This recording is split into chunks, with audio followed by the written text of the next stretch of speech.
I hated losing to the point of crying, but I didn't think losing meant that I was a loser. Yeah, you just wanted to win that bad.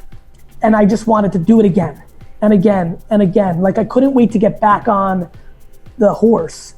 And what I see, even in my own children, is a fear of even playing at times because they don't want to lose.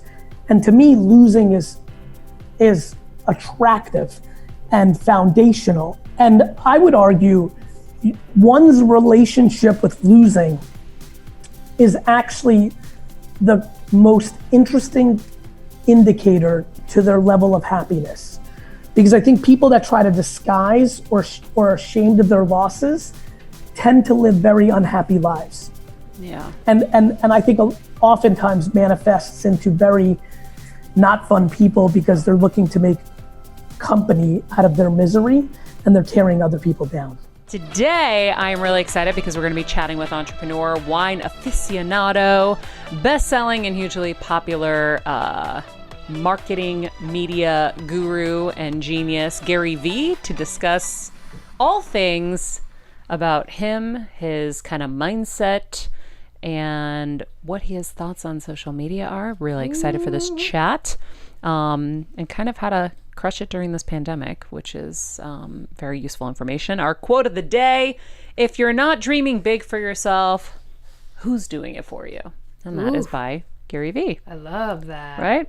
I love that. So good. I mean, when you think about him, he's had this big dream to own the Jets someday. I know my big dream growing up was I was going to be president of the United States. Oh, let's see it, Maria. Yeah. I was going to own, I wanted a zoo and an aquarium, which, I mean, I guess the pond here could be my aquarium, right? Yeah. And the zoo are the animals that just live amongst me. Or literally here every day. We're your zoo, Maria. You deal with us every day. We're doing our best. Us and the snakes. But yeah, I know I grew up wanting to be president, so I was really careful to try to make good choices so that I could be president someday. And then I met Kevin and he was like, yeah, no, they'll kill you. And I was like, oh, okay. And he kind of like crushed that dream like real fast. Oh my gosh. That was like, I told you, mine was Disney Channel. Jeff, I wanted to be on Disney Channel and I was going to have a show called It's Me, Kelsey. And then it was my senior year of high school, Tim told me that I was too old to be on Disney Channel, that I should maybe start looking into being a Disney Channel mom. And I was like... Every time you tell me that story, I'm shocked. In high school, you were told to be a mom. High school. Mm-hmm. I think it was like supposed to be funny about Disney Channel. Haha. Not funny, Tim. But it impacted you. Yes, just like Kevin impacted you. He just crushed that dream. Mm-hmm. Boom. Stomped it out with his Doc Martin. Yeah. Right? Dang right. Jeff, what was your big dream? You know...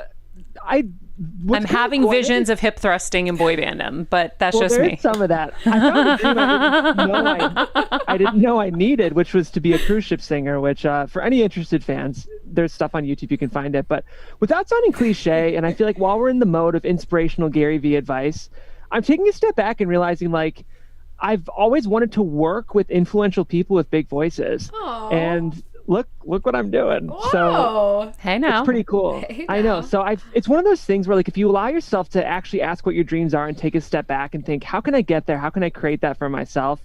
It can happen. And I actually don't think I've given myself the chance to really celebrate that yet. And I'm doing it right now on your show, Maria. That's so cool. That is really cool. Yes, I love Jeff Graham. Conversations with thoughtful people. And like, I mean, one of the coolest parts of my jobs is pre-interviewing all the guests that we get to bring on. So I get my 20 minutes where I can ask people I've wanted to talk to for my whole life. I know. Whatever I want. Isn't that the coolest thing ever? Like, I remember, I think it was John Taffer telling me, oh my God, this GaryVee guy, he's insane. He's amazing. Insane in a good way, by the way. And I forget whether maybe he was going to work with him or something, but I kept hearing about this GaryVee over the years. And yeah, I mean, we're so blessed that we get to have these conversations with people that we would otherwise only read about, right? Like my cousin on the beach, on, what was it? Labor Day, was reading Untamed by Glennon Doyle. And I'm like, oh my God, I just interviewed her on our show. Like, it's so cool.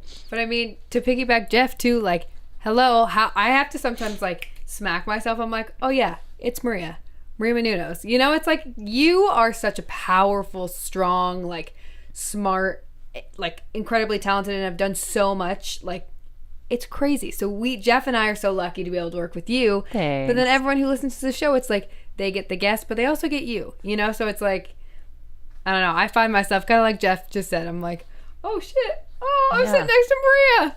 You know? Thanks, guys. Yeah, it's cool to do what you love. Yeah. And I'm just grateful for a brain tumor getting me here.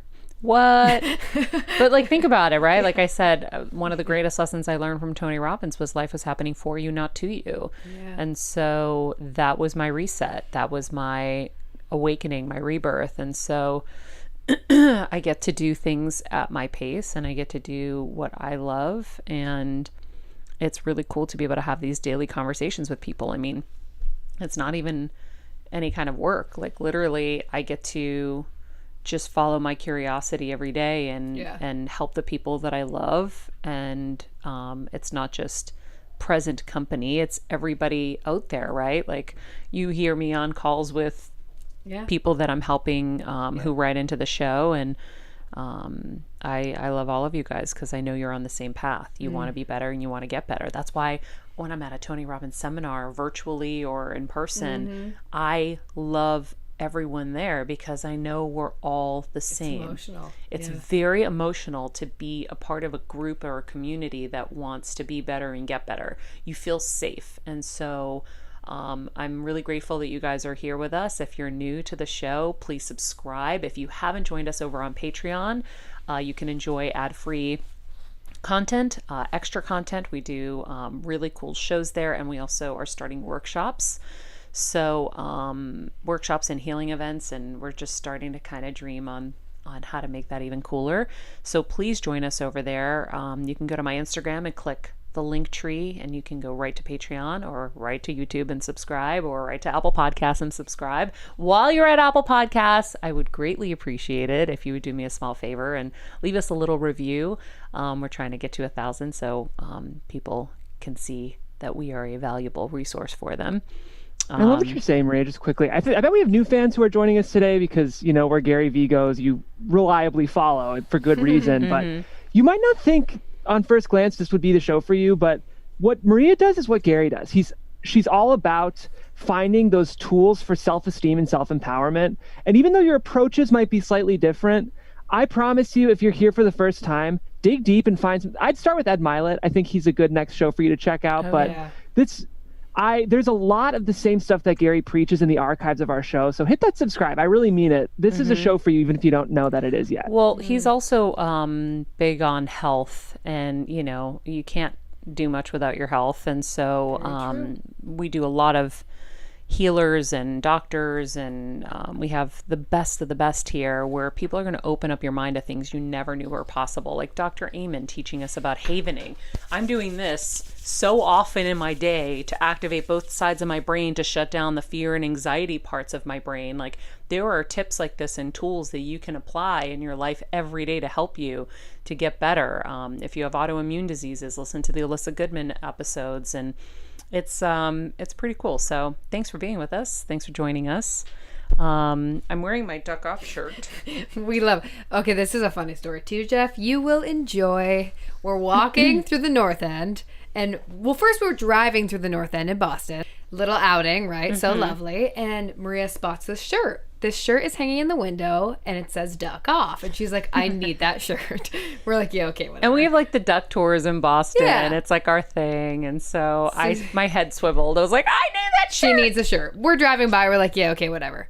We happen to park somewhat near, so then she's determined to get this duck off shirt. We find the place. On the door, it says "use other door." There's literally a sign that says "use other door." So we get up there, found the place, so excited. She's like, "Dang, they're closed." And we're like, "Maria, literally use the other door." And then she I'm like, "Duck off! Duck off!" Then she got her shirt, and I was so happy. Yeah. It's the first time I didn't wash a shirt before I used it. But it was in a bag. So it kind of smelled like a little like food and such. It was an odd stench. Interesting. But like Boston.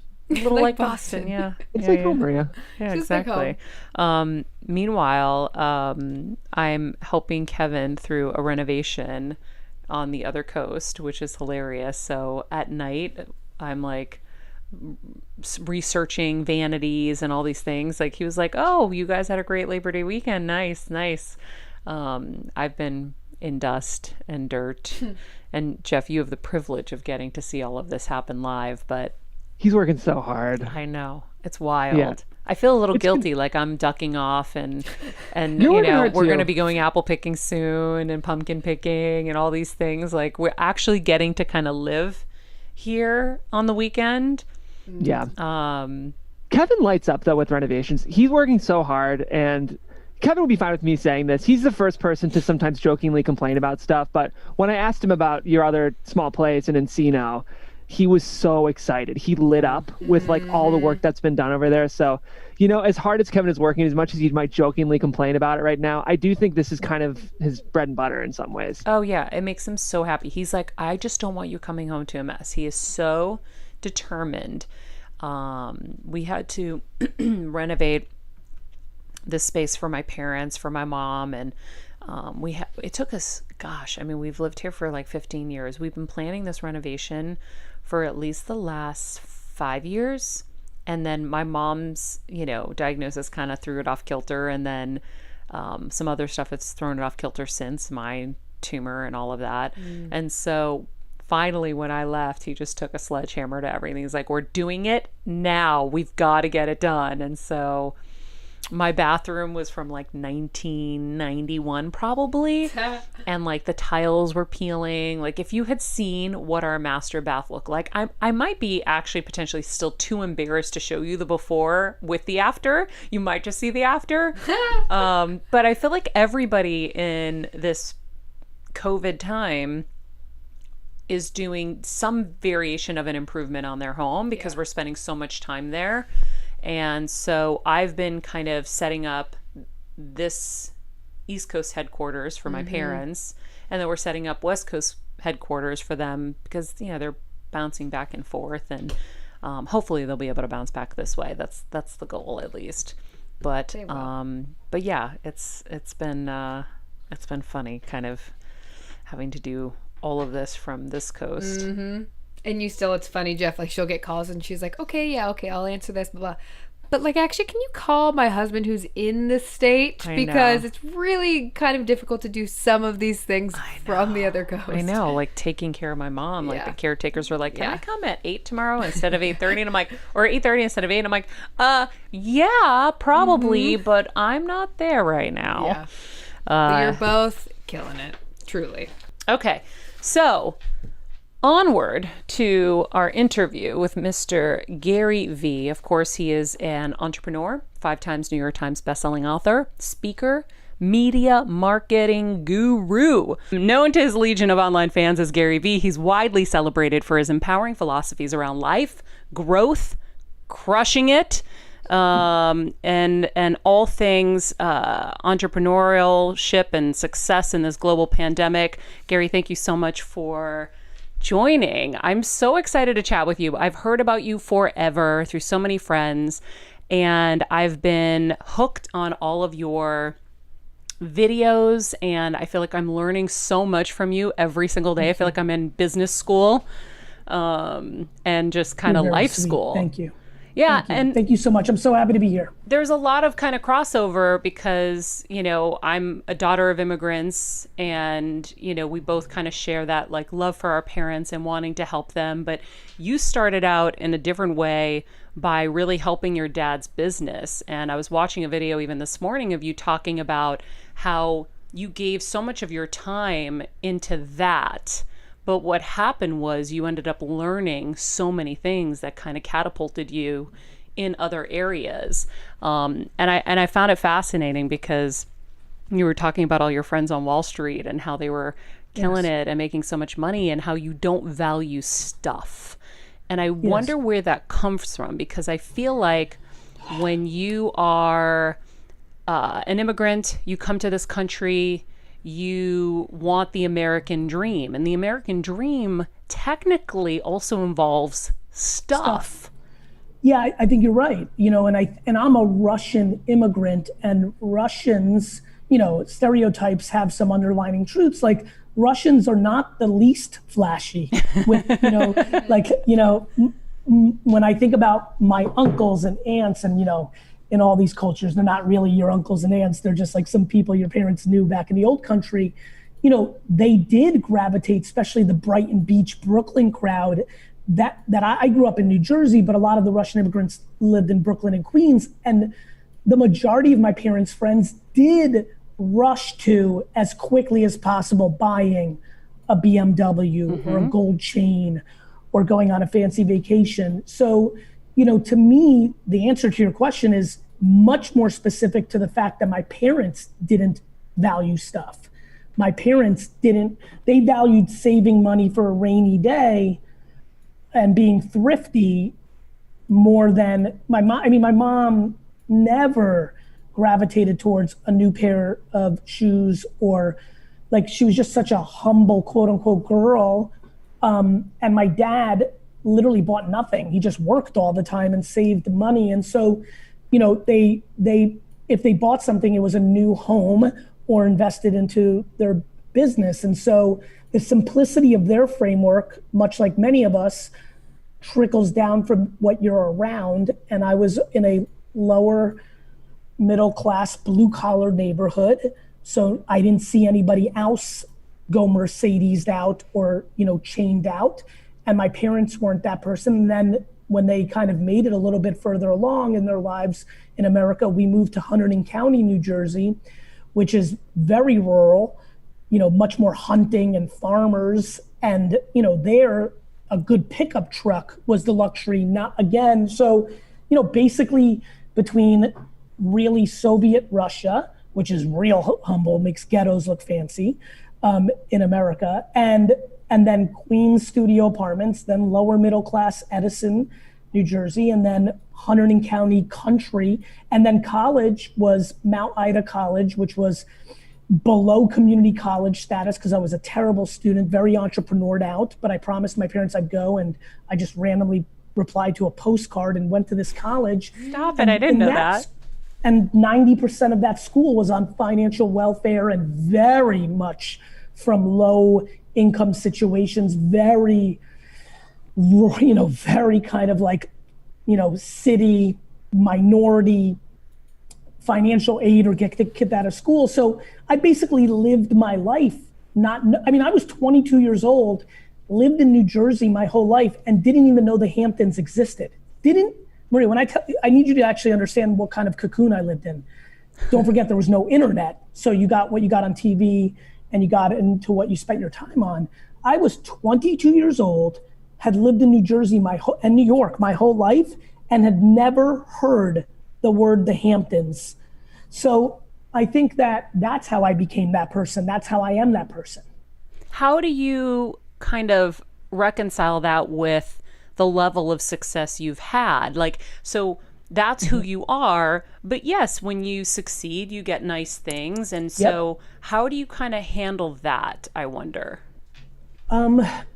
Many different ways. One, you go through, I for a long time would not fly first class. Then you make that decision.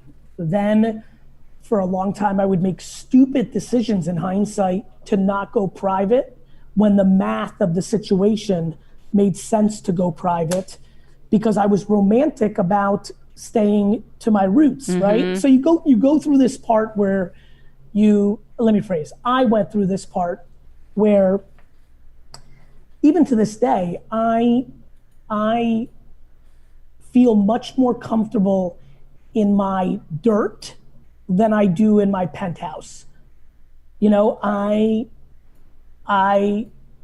I'm humbled, appreciate, and enjoy convenience from amassing wealth. So the convenience part I'm very big on. Being able to have somebody, a black car service or Uber, or have somebody drive you if you're at the Super Bowl for 4 days, to be efficient with your logistics. If it's buying time, I'm very into fancy mode because the time is valuable. But I still have no affinity towards stuff. I have no feelings towards clothes, art, cars, homes. They don't even register as, I would argue I don't like them. So funny. My husband's the same way. He still wears his Levi's, his black t-shirts. He's got his pickup truck. And he just is like, I'm never going to lose if I stay where I am. Like I'm always. And for me, it's freedom. For me, I don't want the stuff. I want to be able to wake up today. And if I decide I want to do this, I want to be able to do it. And if I don't have the financial means to do that, that would be the one thing stopping me. But I'll tell you something else that I think a lot about that might help somebody listening that doesn't get talked about enough. When I hear you say that about your husband, it makes me think of my dad who plays the same card. I, on the other hand, have a little bit of a different variation, which is I'm not scared to have to sell my home and rent an apartment or bring in my Range Rover lease and get a Toyota lease. I'm not scared of going backwards on things. I'm scared of going backwards on options to do something I want to do. And so I think what's a huge thing that I see from people is they couldn't imagine living life without their nanny, even though the 3 years before they had a nanny, some people start with a nanny, some get it later. Like I'm just going very high net worth circles I run in. You get very accustomed to things that you didn't even know you needed prior to having them. And I think having the stomach, AKA the self-confidence and the humility to be able to give up something of luxury because you're required to is the mental block that most people struggle with. I think a lot of people struggle with going backwards. My father does for sure. My dad doesn't want to go backwards. That seems so devastating to him. And to me, if this GaryVee character that has the honor of people like yourself interested in having them on the podcast and getting paid to speak and building companies, if I make 6 wrong turns and that requires me to take a step back, be out of the limelight, put back, and it's not even put back, only have my lunch pail and hard hat and build back up, in a weird way, that's romantic to me. Whereas I think what I've learned is, that's a unique trait I have because a lot of my contemporaries really are devastated with the idea of giving up their beach house or not flying private or first class or not taking Ubers but having to drive themselves or not being able to afford $19 drinks, as a coffee or a juice every day. And I think people struggle with the step back. And for me, I think the thing that keeps me aggressive and going for it is the lack of fear of the step back, because I can deal with having little and I don't care what people think about my losses because I view them as my own losses and other people's opinions on them, though I understand them because we all do it to anybody that's got any notoriety.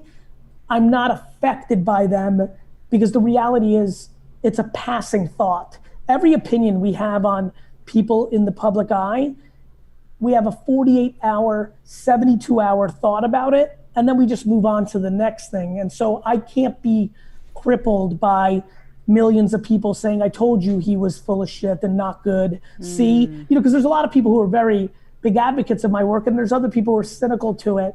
And I can, to me, the worst case scenario is somebody who's cheering for me and believes in me.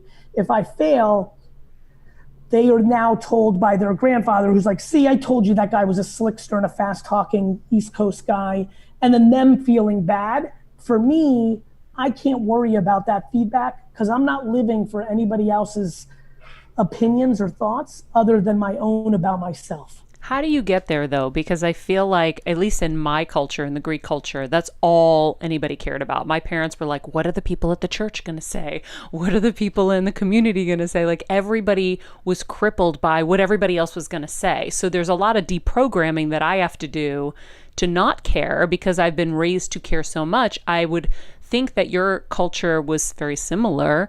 It was. I give a tremendous amount of credit to my parents because I fell into that cocoon, which is a little different. But then, listen, I had other people in my life that were very much that way, close relatives, even grandmother who I think valued other people's opinions too much. I think it's practice. It's like, I think that we have crossed the chasm in the last 20 years that we as a culture understand that eating smartly and going and doing physical activity and going to the gym will translate into you physically looking better.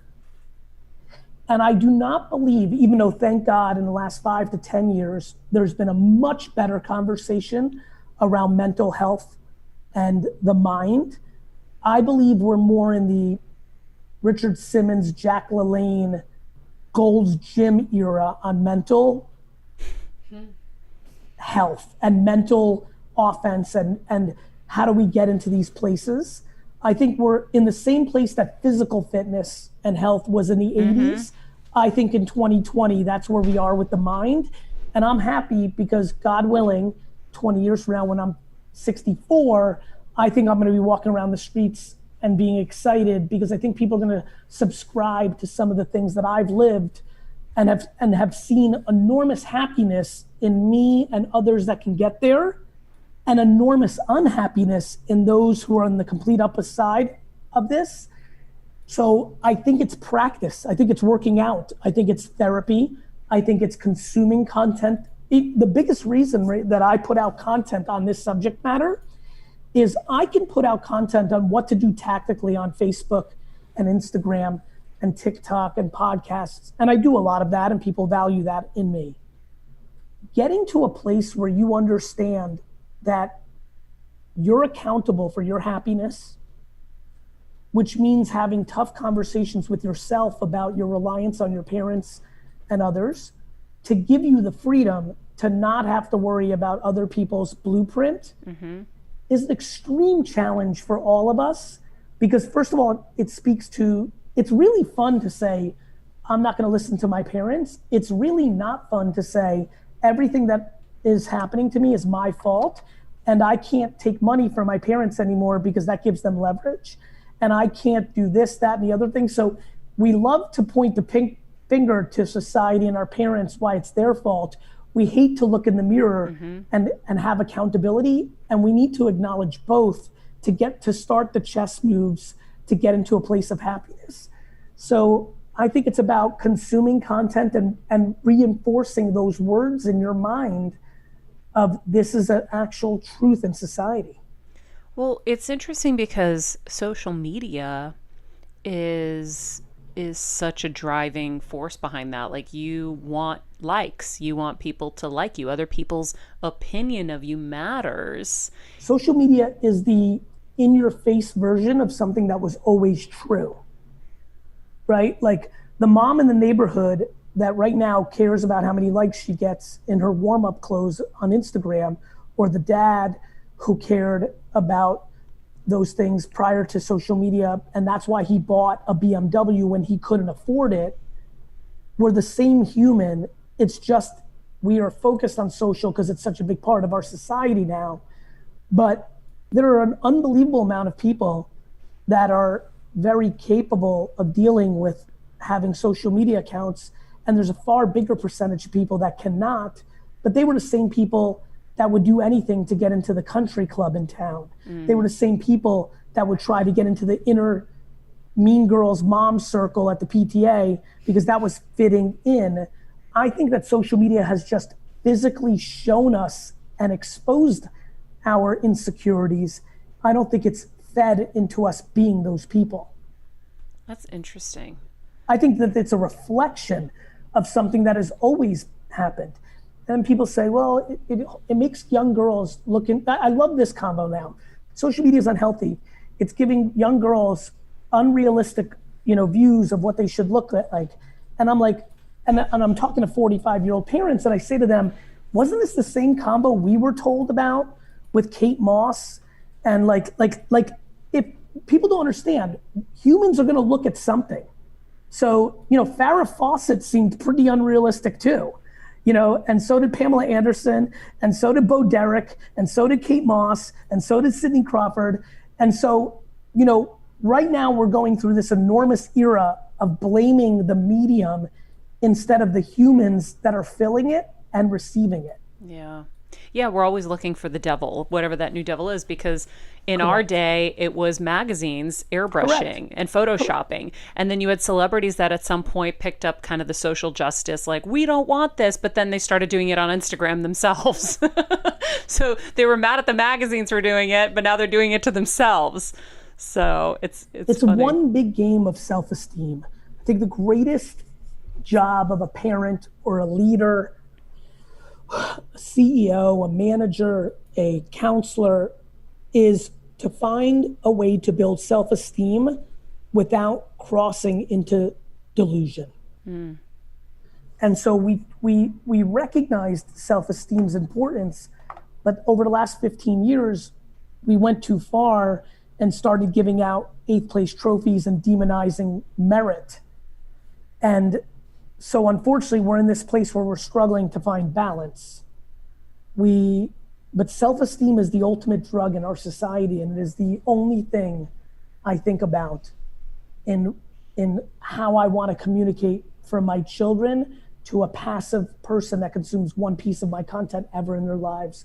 How do I create a conversation around the merit of what happens, accountability, but also self-love, and knowing that you're enough, you just might not be great at everything.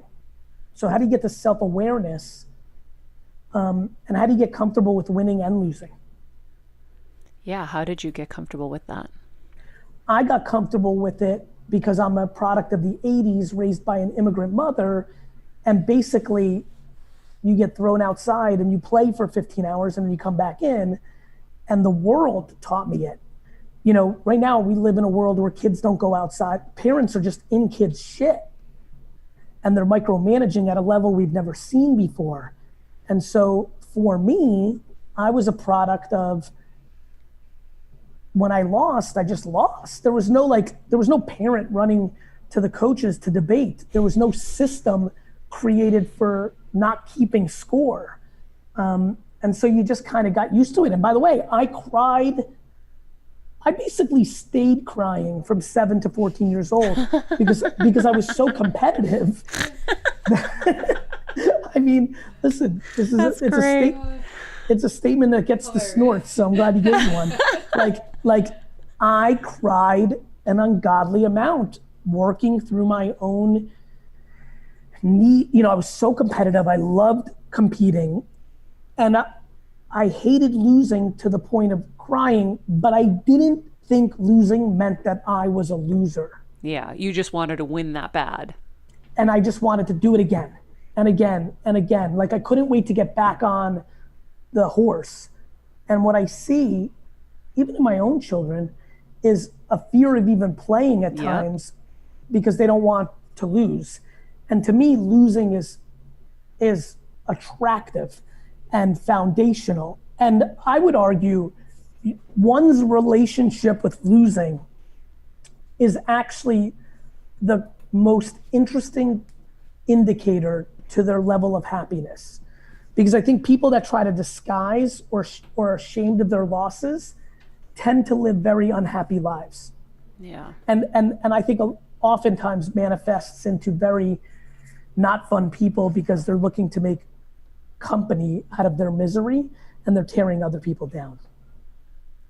Wow. Yeah. That's hilarious. I cried every day. There are a lot of people who, in this moment, and well, I mean, it's kind of been the whole year, but with COVID, who are feeling that loss, and who are afraid of starting something new. So they might be just kind of in that place of just complaining. And I wonder, how do you guide people in this moment to get back on the horse? And is there a horse that's best to jump on right now? Well, I think one thing that I try to remind a lot of friends is there is actually no choice. When people get into a dwell fest with me that I love, after trying to be consoling and soft, because I have a lot of those characteristics in me, along with the candor and the jersey. At some point in the conversation, I switch into, okay, wait, let's just take a step back. I've thrown out 49 solutions. You've said no to all of them. Why don't we play the reverse?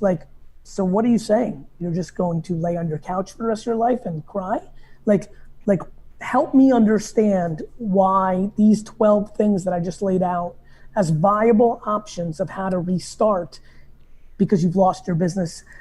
This is back, Maria, it's really funny. This is full circle in this interview. This is why we have to make going backwards a honor and something we respect in people, not something that people are ashamed of. Because right now, a lot of people would rather not get a job because their startup or business went out of business, because their identity was wrapped up in being an entrepreneur or being successful.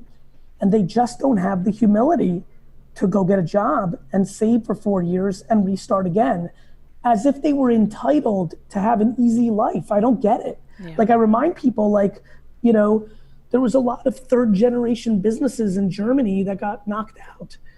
Cuba and Russia had communist regimes. Just, you're not guaranteed or entitled to anything. It's really unfortunate that COVID happened. But then I go into these weird scenarios. I told one friend the other day, it really helped him. He was all dwelling, and I said, COVID. And then I said, you know what? Let me play it a different way. You do understand that there's a chance that COVID saved your life. This guy travels a lot. I said, what if instead of COVID, you were in Hong Kong crossing the street and got hit by a car? That could have happened. And then I said, which is what got him, because he was a huge fan, I said, brother, you do realize that if COVID started 6 weeks earlier, Kobe Bryant would be alive probably for the next 50 years. And you could feel the wind go out of his stomach. And he's like, my God. Oh my God. That's I didn't true. Even think of that. And it was something in the way that I delivered that to him that really got him. And all of a sudden, it just kind of got him into a mindset of yeah, this sucks. My startup's dead. And this sucks that I have to go get this job. But that's exactly what I'm going to do. And I'm going to be thankful for the next 2 years. And I'm going to work hard. And if I want to do it again, I'll do it again. That's better than not being alive. And I just think people need a perspective shift. As far as to where, the answer is the internet. The internet is free. TikTok and Facebook and LinkedIn and these things are free. And it's not COVIDable. Exactly right. And this is why I spend my life communicating on these two things. The mindset to be grateful at all times. Gratitude is the absolute foundation to happiness. And that's, I always think of it as how do I sit in a place that honors my great-grandmother and my great-granddaughter, right? Which is, how do I stay true to tried and true things like gratitude and kindness and hard work and accountability? And then how do I be the most progressive communicator and the best at using TikTok and LinkedIn and podcasts and AI? And that's kind of where I find myself, in those two edges, the old school and the new school. I call it the Flintstones and the Jetsons. How do I stay in the Flintstones and the Jetsons at all times? If I do, I'll find a great balance. And I think that's what I've been able to find. Yeah, very successfully. Do you have any thoughts on the future of social media? There's obviously been talk about TikTok being banned. Twitter's almost been dead a million times, we all have thought. Where is social media going, in your opinion? Humans will communicate with humans until there are no humans. It's an inherent DNA trait of the human being. We desperately need to interact with each other. It is the wiring of our souls and our brains.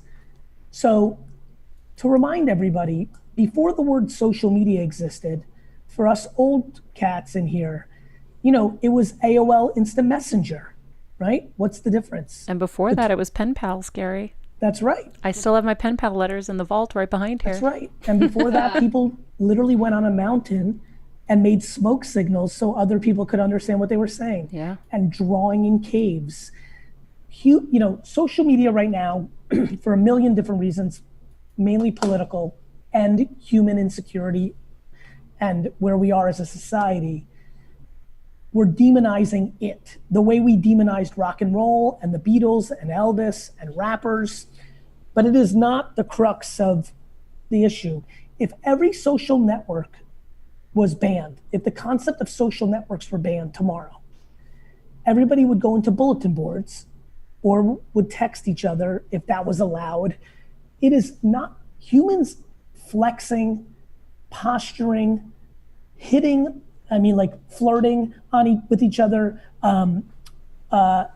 genuinely enjoying a debate or a conversation, having a hot take on who their favorite wrestler or football player is. That will always happen. And it will happen no matter what tool you try to take away from people. So my prediction on social networks is this. At some point along the way, the term will evolve. There'll be some technology, whether it's an Alexa skill, whether in 20 years it's a VR, a VR infrastructure built on clear contact lenses that let us live in a new world. Eventually, just like social media and the internet came along, something will come along that will be even better, quicker, faster, easier, more native for us to communicate with each other. And then social networks will feel like writing a letter. And then we'll have people who are 19 today, when they're 84, say things like, these kids. I remember in my day, it was just simple pictures and videos on Instagram. Now they're living in these eggshells 24 hours a day, and all they do is live in this virtual reality world. They don't even get any oxygen. They just have oxygen plugged into their throat, and that will be demonized. So for me, this is just human evolution. The older you are, normally, not always, the more romantic you get about the past. Mm-hmm. And the more conservative you get with your beliefs, because people get older, more fearful. Fear lends itself to closed minds. So this is something that's been going on for hundreds of years. People always give me a lot of credit for predicting things. Mm-hmm. I always laugh because I was a terrible student, but there was only one class I would crush, and that was history and social studies. And I never understood why, but about 5 years ago, I'm like, this is why. I'm an anthropologist, I'm a psychologist, I'm a people figure outable kind of guy. And so I think that I'll give you an example, Maria, that I think a lot of people here will understand. I remember when Miley Cyrus got all those headlines for her, VMA act 7 years ago, 8 years ago, Wrecking Ball. This was now. Yep. And I remember at the time on Twitter. Oh no, it was the guy. It was her twerking, not Wrecking Ball. Yep. Yeah, it was Robin Thicke. Sorry. No worries. And I remember debating, conversating, and sharing online that in 10 years, we're going to look at that performance the way we looked at Madonna's wedding dress and the way we looked at Elvis. And sure enough, it didn't even take that long.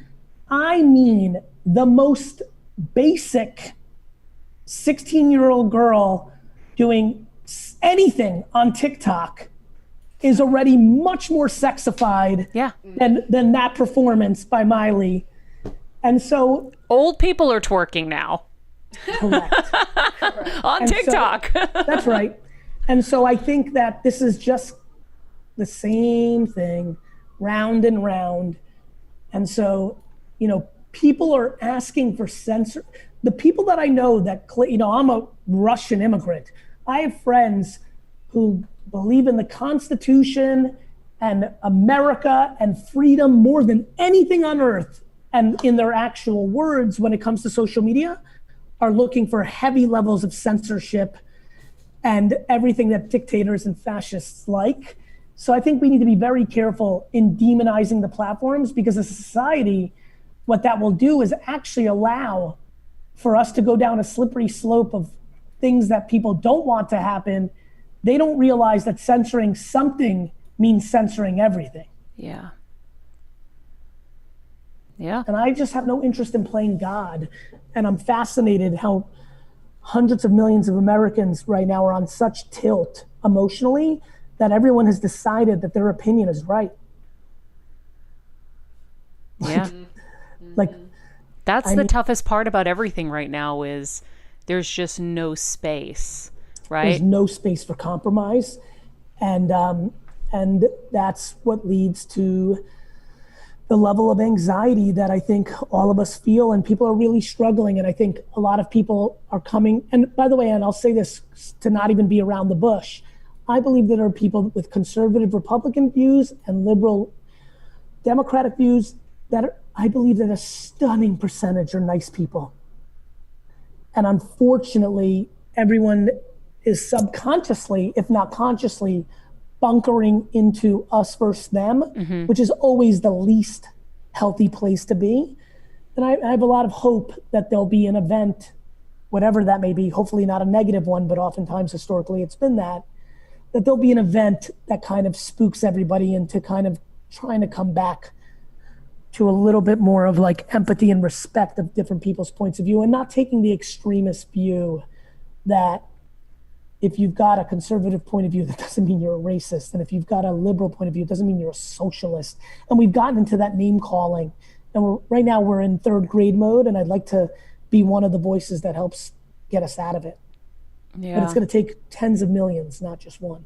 Yeah, absolutely. We were just talking about how overwhelming it feels because you just don't feel like there's a solution in sight, right? You know, I love solving problems, and I feel like I'm pretty good at it, and this one is just so overwhelming. It just wears on me. It's also historical. We've had these moments, and you just kind of, you know, these things tend to be bigger than the individual. Like, to your point, I love all those things too.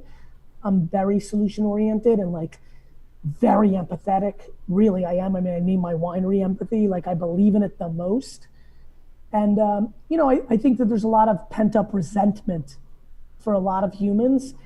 And I think that it's manifesting in a lot of ugly ways. And, you know, sometimes you need to throw up to kind of like, you know, wake up the next day. And like, you know, I think, you know, my great hope is that this isn't, you know, a mature empire in its final days of tearing itself apart. My hope is that it's a good kid that decided to go on a binger in college, throw up the next day, have one day at school, like have a weekend where they just laid in bed and drank soda all day or Gatorade, and like kind of restarted on Monday. And that's my hope. My hope is that we gradually drank a little bit more and more and more until we had one bad night in college and we needed a reset. So I hope we throw up here a little bit and then kind of reset. I love that. I have to ask you before I let you go. Please. First of all, for anybody who's listening, you can go to Gary's YouTube and you can get all the answers to the questions that I normally would ask, but he has everywhere for you. You know, I've watched the videos on you need to put 64 pieces of content out there. By the way, we have a lot of questions for you in our lives. Why don't we do this? Why don't, you know what? I just texted my next meeting. Why don't we do 10 minutes of rapid fire? I'll try to keep it tight. Damn. Woo. Okay, cool. Well, I want to just preemptively thank you because I heard that you were going to give us some time and another moment scheduled to help us, and I'm very grateful for that.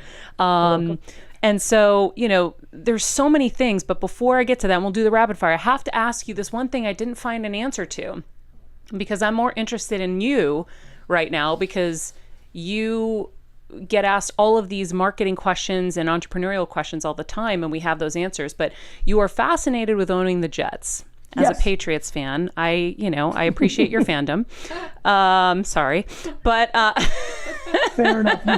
You've had it so good. Like, there's very few times I have to be quiet. One of them is always in any debate with a Patriots fan. It's been so lopsided that I just have to bite my tongue. So go ahead. I die. I am, by the way, the psychoest Patriots fan ever.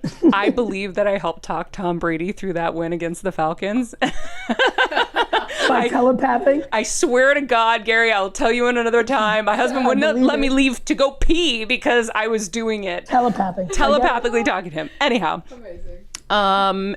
And so anyhow, you want to buy the Jets.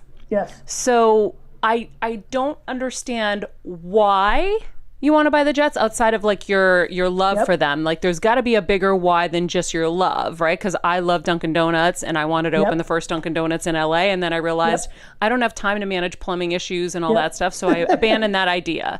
The why and the what. Like I want to know what you're going to do with it. That's different. So other than winning. Let me give you my best guess here. My guess. First of all, I kind of announced it somewhere in third grade in 1985, 86, 84. Like that's when it kind of like became a thing. Wow. It would be something I would say as early as that. And I think I never really understood it. I didn't know if it was like a fourth grade flex. And I knew at that point I wanted to be a businessman, but I don't think I understood. I didn't make those connections. I think that I was born in the Soviet Union. There is no lineage of fandom in my family. I established it all, you know. My parents didn't watch sports. So the Jets represented early American dream stuff for me, right? It's kind of when I started feeling like I was fitting in. Mm-hmm. I like the Jets. My friends in the neighborhood like the Jets. But I was also poor. And so my friends were a little bit further along than my family at that time. And then obviously, kudos to my parents, we kind of excelled in an American dream. But the bottom line was, even if we had the money, my mom was not going to buy me a Jets jersey. So she knitted me this Jets jersey that I would wear like every day. It became a romantic story for me. It built momentum. And then I basically think now it's the combination of two energies. One, it is this warm, deep grounded feeling of what is safe and good for me about America, represented in the thing that represented it for me, because we came from such turmoil. Two, I love the process. And I think in hindsight, even at that young of an age, there was probably something in my DNA that understood that if I made an extraordinarily big goal, that I would enjoy chasing it, maybe even more than getting it. Mm-hmm. And so I am absolutely a thrill of the hunt boy. Even like later, like even thinking back to like my adolescence with like girls, even like the process more than like getting a girlfriend, like the trying to get one or them courting me. Like I love process. And so I think it's the journey and the romance. It's a story. And I think I've been captivated by that story within my own mind, basically my whole life. So cool. The what is the most fun, because the Jets unfortunately have been pretty unsuccessful, and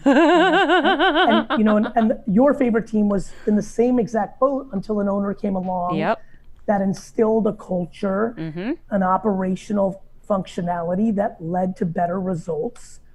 I, as a bitter Jets fan, think a lot of luck because, obviously your saving saint was drafted in the 6th round, and, that is awfully remarkable for that to play out the way it did. For the best football player of all time, or the second best, if I want to make myself feel better with Jerry Rice, to be a 6th round pick, that's pretty unusual. But I, as much as I like to razz, I think it's the culture from the top that unbelievably creates an opportunity for something like that to actually even happen there and flourish there. And so that's my plan. My plan is in 20, 25 years, which is when I feel like I'll be ready financially, emotionally. Like I feel like if that's the time frame, then, that's my hope. My hope is that 68-year-old me starts the process of building a 25-year run that wins a Super Bowl. And to me, as a fan who's watched every single play of a game since 1982, every play, every game, this is my true escapism. It's my true temple. It is my true, it's the one place that I'm not rational. I get it. I mean, Ray, I have 2 children, and literally the greatest day of my life was winning that playoff game in Foxborough in 2011. You know, like I believe it. I mean, because we lost to you guys 7 weeks earlier on Monday Night Football, 45-3. So I thought I remember driving up the New Jersey, the 95 to Foxborough as if I was going to my funeral. Like I didn't even think we would be within 20 points to win that game. So like, that's the one place I'm irrational. I just to use this as a therapy session, I once literally hip checked I'm a nice person, but I hip checked a 12-year-old boy wearing a Tom Brady jersey that was walking by me after. Yes. And the father turns around, who was at least 2 times my size and had a face that wanted to fight. And I immediately said, what are you going to do? Like it was interested in fighting. I really am irrational when it comes to Jets football. God, I died. So I, you know, it's funny. My take on politics is, oh my God, the way that I'm irrational in sports is how people are irrational in our actual lives. Yeah, but that actually matters. Like sports in the real grand scheme of things, sports doesn't matter. I've had this conversation with Seth MacFarlane so many times. By the way, which is why we need to be rational in politics.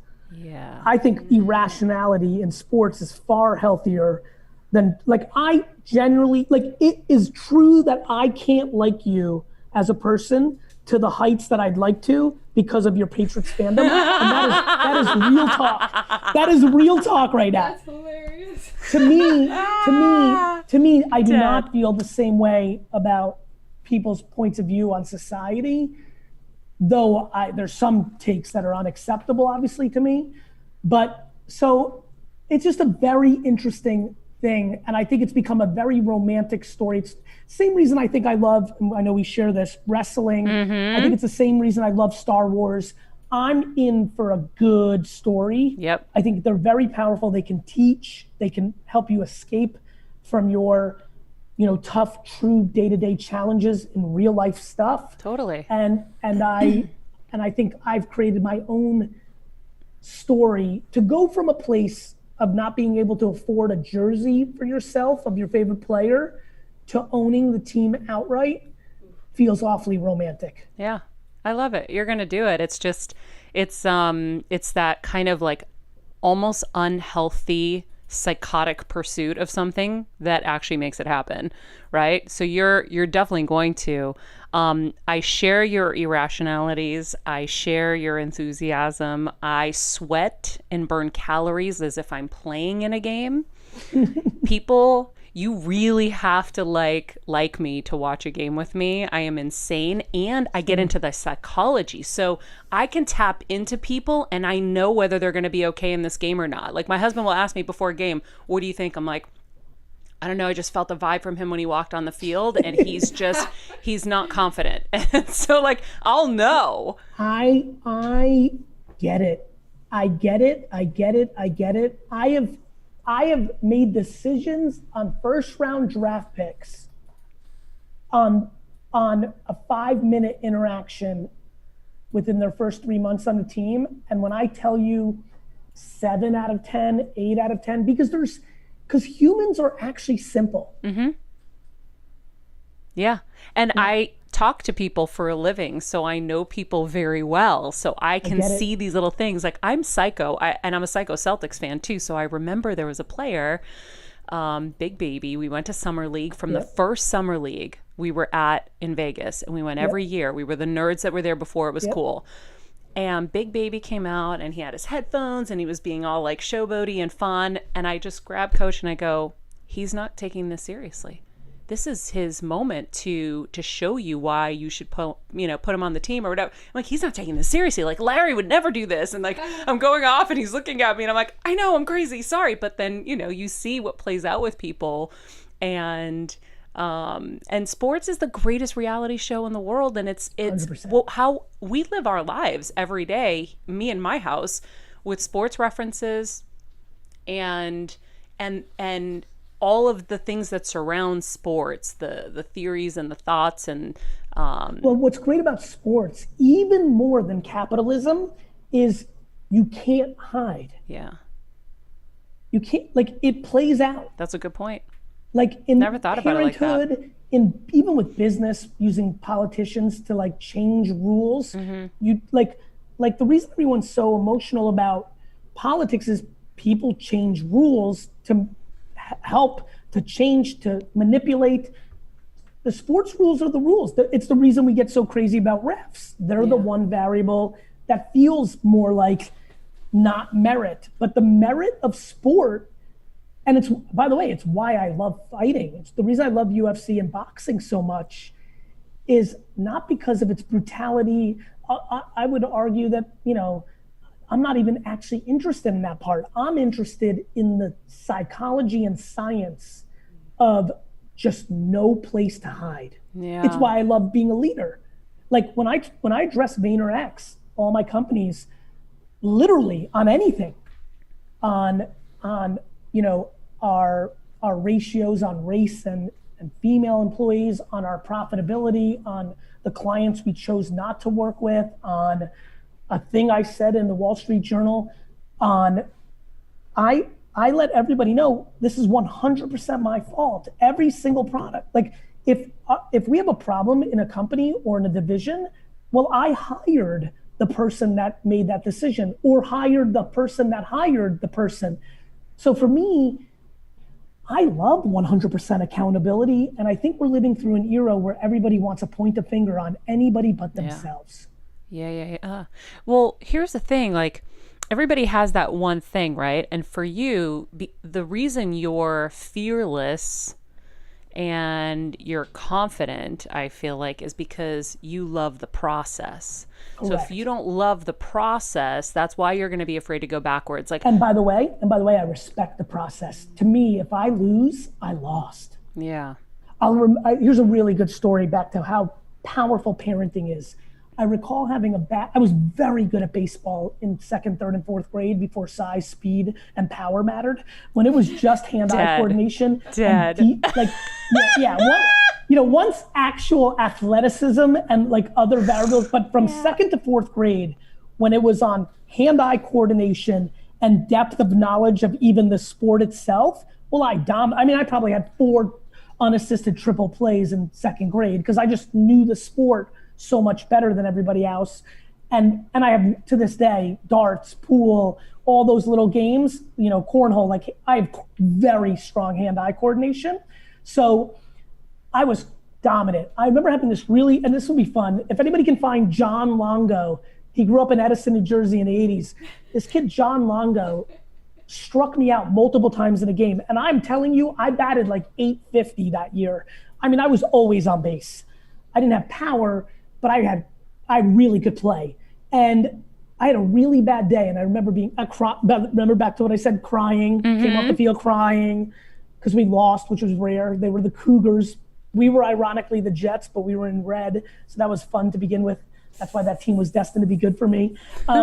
We go in the car, I start crying in my mom's car. I'll never forget this. And I don't remember the words, but I remember the feeling very vividly. For the sake of argument, I think I was trying to blame it on the sun being in my eye. I remember going in for the excuse. And when I tell you, and again, this is why it's fun to tell this story, I don't even remember what my mom said. I don't remember what she said. I remember, right now I can feel it, right? I can feel there being no room for excuses. Yeah. And not like a scary, like Todd Marinovich, like parent that like made me try to be baseball, like none of that bull crap that parents do. No, just the merit of the situation. There wasn't the sun. It wasn't the batting lineup. It was John Longo overpowered you and you were unable to get the bat around fast enough because he ate a lot of pizza. Now I'm razzing him because I'm upset. He overpowered me. He was a big kid. Yeah. And my mom made me realize, and I'm not sure how many other times she ever had to do it, but I think excuses were poison in my household.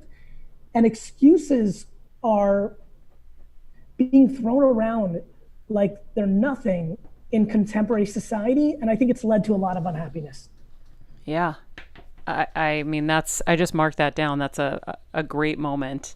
I think we all easily can default to excuses. I had a moment, I took Tony Robbins' business mastery class recently. And one of the things that I was meditating on, I was like, no more excuses. No more excuses. It's so exhausting. And I remind people who are listening, being accountable doesn't mean that there aren't systematic problems in society. It just means, what are you actually going to do about it? Because yelling about it on Twitter or over a beer or 6 beers, I tell people, normally you'll find yourself spending your time complaining with somebody else that's losing. Yep. Pay attention to your audience in your complaining. It's somebody else who's complaining. And I think find friends and outlets that look for solutions and accountability. I would argue that me being accountable for my every mistake, big and small, has led to my general happiness. I don't know what else to say. I don't know how else to say it. Well, because you can release it like that. Otherwise, it's all inside and it's stored. But and you're trying to trick people that it's not you. But yeah. I always tell people, I'd rather not. A lot of people end up living life tricking the 97% and looking like a fool to the 3 smart %. Mm-hmm. And I don't want that. I don't want to trick the 97%. I want to be respected by first of all, I want to respect myself. That's it. All right, I'm super over. I'm like super late for another meeting. I thank you so much. And this was awesome. Like, thank you for your time. Thank you for what you share with everybody.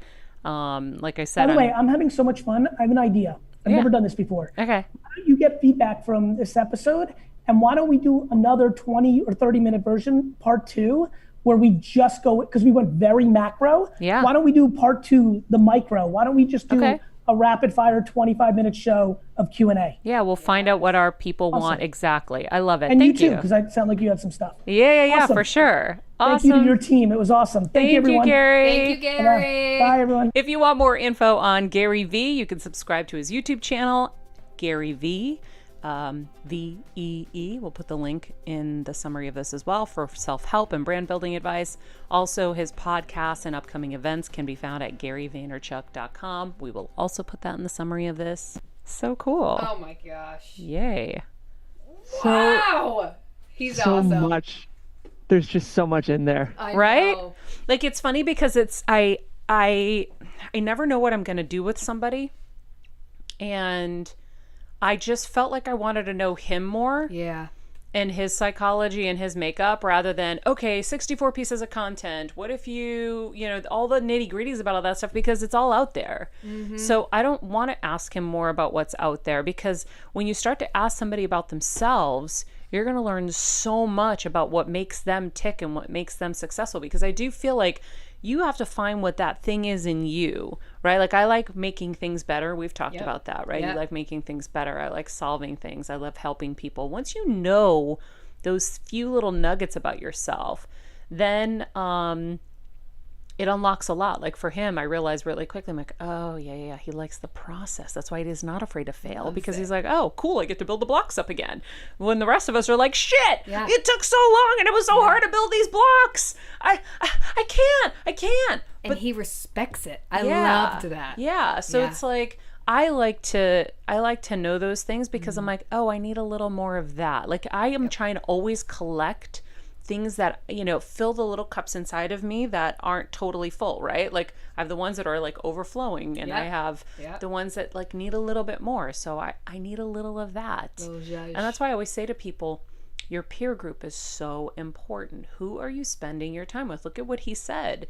If you're complaining, chances are you're talking to someone else who's complaining and negative and whatever, and you guys are just going to sit there and commiserate. And Kevin talks about it being the guy on the bar stool. Like, it's like you're always going to find someone on the bar stool next to you to complain to. But, if you have a GaryVee in your life, do you think you're going to sit there? Do you really think that I'm going to go sit next to GaryVee and start complaining about shit? Heck no. He's going to walk the fuck away. Yeah. Yep, right? just like your shirt says, duck off. It's gonna be like Duck off. But it's true. But you know that, right? Yeah. Tony, I'm not going to go complaining to Tony Robbins. I'm going to Tony Robbins with a fucking $1 million idea. I'm going to go to him with, how I can add value to his life. I'm going to go to him with all these other things and questions about how he's doing it. That's what you need to look at your life and examine. Do I have those kinds of people in my life? Because those are the people that are going to help you rise. Everyone else is going to keep you where you are. And most of us don't want to be where we are, because if you're not growing, you're dying. So even if you are someone who's happy right now, there's always another level, right? Yep. 100%. So, the thing I love too is, to me, it's just an affirmation of how important it is to be yourself. I know that sounds cliche, but I think it's something people say without really thinking, like, be yourself. Yeah. And surprisingly, it was actually housewife Dr. Wendy Osefo who said, you can't let people change you. And when you listen to one of the world's most successful and wealthiest entrepreneurs talk about his second grade baseball game and talk about loving the process and talk about the sweater his parents knitted him, it's so clear to me that a huge priority and goal for him is to maintain his sense of identity and not let this crazy journey he's had shape him, or not let other entrepreneurs or power players tell him who he is. And that's, to me, why he has such a clear, distinct voice, is because he's letting us in to that, I think. yeah. And if you haven't found your voice, it's because you're scared of it. Yeah. What did he say? He had a fear, quote, fear. Whoa, I just gave myself a really great moment. Ooh, say it again. Did you even hear what I said? No. Kelsey! Say it again. She's so concerned with what she's got to say. Millennials, damn. No. I don't even remember what I said. I said, if you haven't found your voice, it's because you're afraid of it yourself. That's like something for everybody to sink on. Now you can go ahead. Carry on. Kara's like, hold on, I got something. Woo! Go ahead. Fear lends itself to closed minds. That's all. That was a Gary. Oh, that was Gary a Gary. said that. Yeah. I'm But like, it piggybacks on that. sounds familiar. I wasn't understanding where we were going. No, but I Got it. think what you said is right on. Yeah. It's right on. I mean, so many of your guests have said fear is courage walking, right? Yeah. So you're scared of your own. Yeah. Like, I know for myself, I'm scared to be totally myself in a lot of arenas, like social media. You saw I cracked a joke about divorcing Kevin on Instagram. Now, I'm with you and I'm with my best friend from 7th grade. So especially when I'm with Alyssa, I'm my truest self, right? So I'm going to be that, like, mischievous, playful, whatever, where I crack those kinds of jokes. And so it translated energetically in that moment as I'm socialing this picture of me relaxing on the box. And I'm like contemplating, relocation, divorce, and French toast or something. And people are like, what? You can't joke about this. And now normally that's the fear I have because I know that's going to come. And I was like, no, like, this is freaking hilarious, I think. And it led to my, like, best belly laugh later on when I was talking to Kevin. Because I go, Kevin, did you see my post? He's like, yeah. And I go, well, did you like it? And he goes, I didn't know how to respond. If I like it, what does it say to people? If I don't like it, what does it say to people? I go, honey, you should just respond and be like, oh my God, great minds think alike. I was thinking the same thing at the same time. I'm like, mess with me back. But I crazy laughed over that, right? Oh yeah. And those are the things that I laugh about behind the scenes. I have, like, this insane sense of humor. Kevin has, he's like on a whole other level. But I get nervous about what people are going to say always. And so it's nice to have people around you that are the opposite so that you can get that to rub off on you. And that was what was a great moment with Gary, is let him rub off on us a little bit, because it's okay to fail. It's okay to lose. Like, we're so taught failure is bad. And if we can reverse that narrative for people, then think of what we would all be capable of accomplishing in this world if we weren't afraid to fail. Damn. A lot.